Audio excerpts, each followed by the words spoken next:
بسم اللہ الرحمن الرحیم۔ جناب صدر مملکت اسلامی جمہوریہ پاکستان، شہدائے پاکستان کے عظیم اہل خانہ، بہادر غازیوں، سینٹ اور قومی اسمبلی کے ممبران، جنرل آفیسرز، مہمان گرامی اور خواتین و حضرات، السلام علیکم۔ آج یوم دفاع اور شہدائے پاکستان کے موقع پر آپ سے خطاب کرنا میرے لیے اعزاز کا باعث ہے۔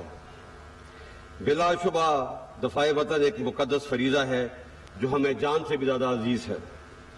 ہمارے شہداء کی قربانیاں وطن سے محبت کے اسی جذبے کا اظہار ہیں جو ہمارے دلوں کو بھی جذبہ شہادت سے سرشار رکھتی ہیں۔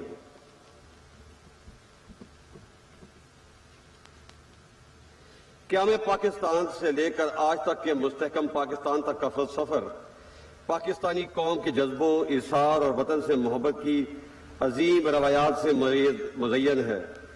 ہمارے بزرگوں نے اپنی قربانی سے آزادی کی جو شمع جلائی، اسے ابتدائی سے کڑے امتحانوں کا سامنا کرنا پڑا۔ 1948 ہو یا ستمبر 1965 کی جنگ یا 1971 کی لڑائی، مارکہ کارگل ہو یا دہشت گردی کے خلاف طویل اور صبر آزما جنگ، ہر آزمائش میں افواج پاکستان نے ثابت کیا ہے کہ ہم ہر حالت میں اپنے ملک کا دفاع کرنا جانتے ہیں اور اس کے لیے ہر قیمت ادا کرنے کو تیار ہیں۔ معزز حاضرین، آج کے دن ہم اپنے تمام شہید اور ان کے وطن کے ساتھ ان کے عظیم ورثاء کے جذبے اظہار، حوصلے اور صبر و استقامت کو بھی سلام پیش کرتے ہیں۔ جس طرح ہمارے شہداء قوم کا فخر ہے، آپ بھی ہمارا وقار ہیں۔ آپ نے اپنے پیاروں کو وطن کیپٹل ون ٹی وی کی ویڈیوز دیکھنے کے لیے آج ہی چینل سبسکرائب کیجیے، بیل آئیکن کو ضرور کلک کیجیے، ہمارا فیس بک پیج لائک اور فالو کیجیے تاکہ ہماری ہر نئی ویڈیو بر وقت آپ تک پہنچ سکے۔ شکریہ۔ نشاور کر کے جو قربانی دی ہے، پوری قوم آپ کی مقروض ہے۔ میں آپ کو یقین دلاتا ہوں کہ آپ کے پیاروں کی قربانیاں نہ کبھی فراموش ہوں گی اور نہ رائے گاں جائیں گی۔ آج کی تقریب کا مقصد اسی عہد کی تجدید ہے کہ ہم اپنے شہیدوں کو کبھی نہیں بھولے اور ان کے ورثاء کی نگہبانی ہماری ذمہ داری ہے، اور یہ کہ اس عظیم ملک کی سلامتی اور امن ہمیں ہر حال میں مقدم ہے۔ ہمارے وطن سے محبت تمام ذاتی، گروہی، لسانی و نسلی تعصبات سے بالاتر ہے، اور یہ کہ پاکستان کی حفاظت، امن اور ترقی کے جاری سفر کے لیے ہم کسی قربانی سے بھی دریغ نہیں کریں گے۔ خواتین و حضرات، افواج پاکستان کسی بھی قسم کی اندرونی و بیرونی خطرات، روایتی و غیر روایتی جنگ اور ظاہری اور پوشیدہ دشمنوں سے لڑنے کے لیے تمام صلاحیتوں سے لیس ہے۔ اگر کوئی دشمن ہمیں آزمانا چاہتا ہے تو وہ ہر لمحہ اور ہر محاذ پر ہمیں تیار پائے گا۔ الحمدللہ آج ہمارا شمار دنیا کی بہترین افواج میں ہوتا ہے۔ ہم نے ہر دشمن کا ڈر کر مقابلہ کیا اور تمام اندرونی اور بیرونی سازشوں کو ناکام بنایا، اور سب سے بڑھ کر یہ کہ دفاعی قوت میں خود انحصاری حاصل کر کے ملک کے دفاع کو ناقابل تسخیر بنایا۔ ہمیں اس بات میں کوئی شک نہیں کہ پاک فوج اور قوم کا رشتہ وہ مضبوط ڈھال ہے جس نے پاکستان کے خلاف دشمن کی تمام چالوں اور ہتھ کنڈوں کو ہمیشہ ناکام بنایا ہے، اور اسی یکجہتی نے ہمیشہ ہر مشکل میں سرخرو کیا ہے۔ یہاں یہ امر بہت اہمیت کا حامل ہے کہ عوام کے تعاون کے بغیر کوئی بھی فوج ریت کی دیوار ثابت ہوتی ہے، جیسے کہ ہم نے اپنے ہمسایہ ملک میں دیکھا۔ اس لیے فوج کی کامیابی بڑی حد تک عوام کی حمایت پر منحصر ہے۔ خواتین و حضرات، ہمیں اس حقیقت کو بھی مد نظر رکھنا ہوگا کہ موجودہ دور میں جنگ کی نوعیت بدل گئی ہے۔ اب براہ راست حملے کے بجائے کسی قوم کی یکجہتی اور نظریاتی سرحدوں کو کمزور اور اس کے مختلف طبقات میں انتشار پھیلانے اور شہریوں کے حوصلے پست کرنے کے لیے دیگر حربوں کے علاوہ جدید ٹیکنالوجی اور کمیونیکیشن کے ذرائع کو بھی استعمال کیا جاتا ہے۔ ہمارے دشمن بھی غیر روایتی ہتھ کنڈوں بشمول پروپیگنڈا اور ڈس انفارمیشن کے ذریعے اپنے مذموم مقاصد حاصل کرنا چاہتے ہیں۔ بیرونی دشمنوں کے تمام حربوں اور چالوں سے تو ہم آگاہ ہیں، مگر ہمیں اندرونی انتشار پھیلانے والے کچھ عناصر کے ساتھ سختی سے نمٹنا ہوگا۔ ہم سب کے لیے لمحہ فکریہ ہے کہ کچھ لوگ ملک دشمن عناصر کے ہاتھ میں استعمال ہو رہے ہیں۔ اس منور یا تدبیر کو عرف عام میں ہائیبریڈ یا 5th جنریشن وار کہا جاتا ہے۔ اس کا مقصد پاکستان کی جڑوں کو کھوکھلا کرنا اور ملکی سالمیت کو نقصان پہنچانا ہے۔ ہم انشاءاللہ ان منفی عزائم کو کبھی کامیاب نہیں ہونے دیں گے۔ ایسی مشکل اور پیچیدہ صورتحال افواج پاکستان اور قوم کی باہمی اعتماد اور اخوت اور محبت کے رشتے کو اور بھی مضبوط کرنے کی متقاضی ہے۔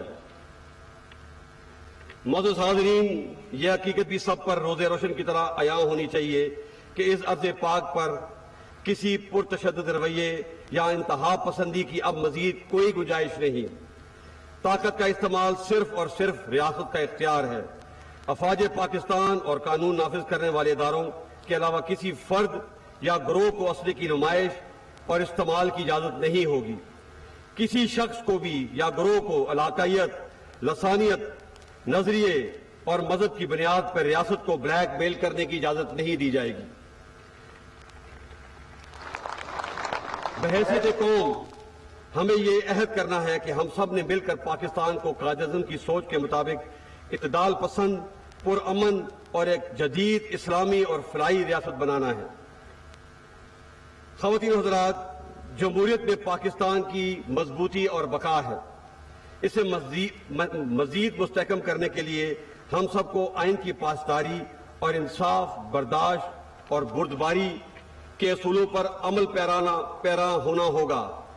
تنقید برائے تنقید، نفرت اور عدم برداشت جیسے منفی رویوں کی حوصلہ شکنی کرنی ہوگی۔ پاکستان نے اگر ترقی کرنی ہے تو ہمیں اپنی انا اور ذاتی مفاد کو پس پشت ڈالنا ہوگا۔ اس جذبے اور اصرار کی زندہ مثال ہمارے شہداء ہیں۔ ہمیں ان سے سبق سیکھ کر آگے بڑھنا ہے اور بقول امریکی صدر جان ایف کینیڈی، یہ مت پوچھئے کہ ملک آپ کے لیے کیا کر سکتا ہے، بتائیے آپ ملک کے لیے کیا کر سکتے ہیں۔ یہاں میں ایک بات بھی زور دینا چاہتا ہوں کہ 21ویں صدی میں ہمیں ایک دوسرے کے خلاف جو پالیٹکس کی روایتی منفی سوچ کے بجائے عوام کی ترقی اور خوشحالی اور علاقائی تعاون کے فروغ کے لیے جو جیو اکنامک ترجیحات، خطے کے اشتراک اور جدید ٹیکنالوجی کے حصول پر کام کرنا چاہیے۔ میں سمجھتا ہوں کہ اب تعلیم، صحت، infrastructure development, population control, climate change ہماری ترجیحات ہونی چاہیے۔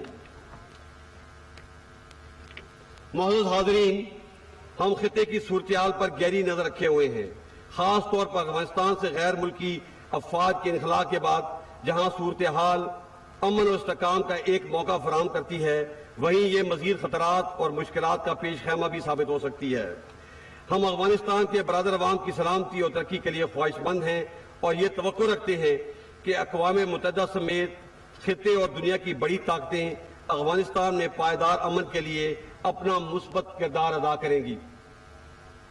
اس بات میں کوئی شک نہیں کہ 1979 سے افغانستان کے عوام نے بہت سی مشکلات کا سامنا کیا ہے۔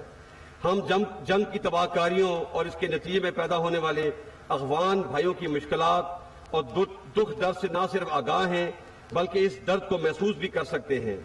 پاکستانی قوم ہمیشہ کی طرح آج بھی اپنے افغان بھائیوں کے ساتھ کھڑی ہے۔ ہماری خواہش ہے کہ افغان لیڈرشپ تمام معاملات افہام و تفہیم کے ذریعے طے کرتے ہوئے افغان عوام کو امن اور خوشحالی سے ہمکنار کرے۔ ہم یہ بھی توقع کرتے ہیں کہ افغانستان میں ایک مستحکم اور تمام فریقین کے نمائندہ حکومت قائم ہو، انسانی حقوق بشمول خواتین کے حقوق کا احترام کیا جائے، افغان سرزمین کسی بھی دوسرے ملک کے خلاف استعمال نہ ہو، اور اس کے ساتھ ساتھ ہم یہ بھی توقع کرتے ہیں کہ دنیا اس مشکل گھڑی میں افغان قوم کو تنہا نہیں چھوڑے گی اور نہ کسی انسانی بحران کا شکار ہونے دے گی۔ اس سلسلے میں پاکستان دنیا سے ہر ملک سے تعاون کرنے کے لیے تیار ہے۔ خواتین و حضرات، جہاں تک ہماری مشرقی سرحدوں کا تعلق ہے، اس میں بالخصوص 2019 کے بعد کئی نازک لمحات آئے، مگر پاکستان نے صبر و تحمل کا مظاہرہ کرتے ہوئے ایک ذمہ دار اور امن پسند ریاست ہونے کا ثبوت دیا۔ تاہم ہماری امن پسندی کی خواہش کو ہماری کمزوری نہ سمجھا جائے۔ ہم کسی بھی جارحیت کا بھرپور مقابلہ کرنے کی اہلیت رکھتے ہیں۔ میں یہ واضح کر دینا چاہتا ہوں کہ پاکستان اور ہندوستان کے تعلقات کے درمیان کشمیر کا مسئلہ کلیدی حیثیت رکھتا ہے۔ ہم کشمیر کے بارے میں ہندوستان کے 5 اگست 2019 کے تمام یک طرفہ اور غیر قانونی اقدام کو رد کرتے ہیں جو تمام بین الاقوامی اصولوں کے منافی ہیں۔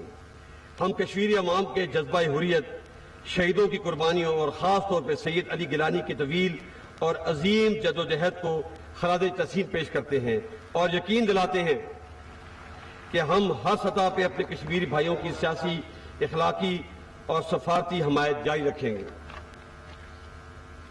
معزز حاضرین، آخر میں وطن کی آزادی، سلامتی اور حرمت پر قربان ہونے والے افواج پاکستان کے بہادر افسروں، سردار صاحبانوں، جوانوں، انٹیلیجنس ایجنسیز کے اہلکار، ایف سی، رینجر، پولیس اور نیوی کے شہداء کو سلام عقیدت پیش کرتا ہوں۔ یقیناً ان کی ثابت قدمی اور قربانی کی بدولت ہی ہماری آزادی کو دوام ملا ہے۔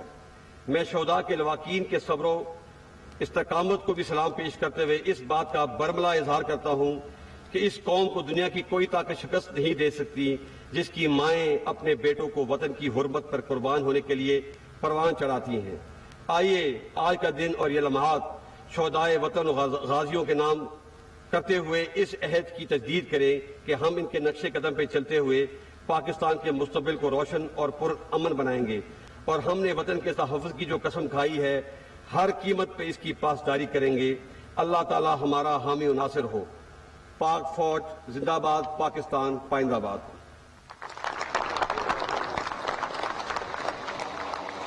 کیپٹل ون ٹی وی کی ویڈیوز دیکھنے کے لیے آج ہی چینل سبسکرائب کیجیے، بیل آئیکن کو ضرور کلک کیجیے، ہمارا فیس بک پیج لائک اور فالو کیجیے تاکہ ہماری ہر نئی ویڈیو بر وقت آپ تک پہنچ سکے۔ شکریہ۔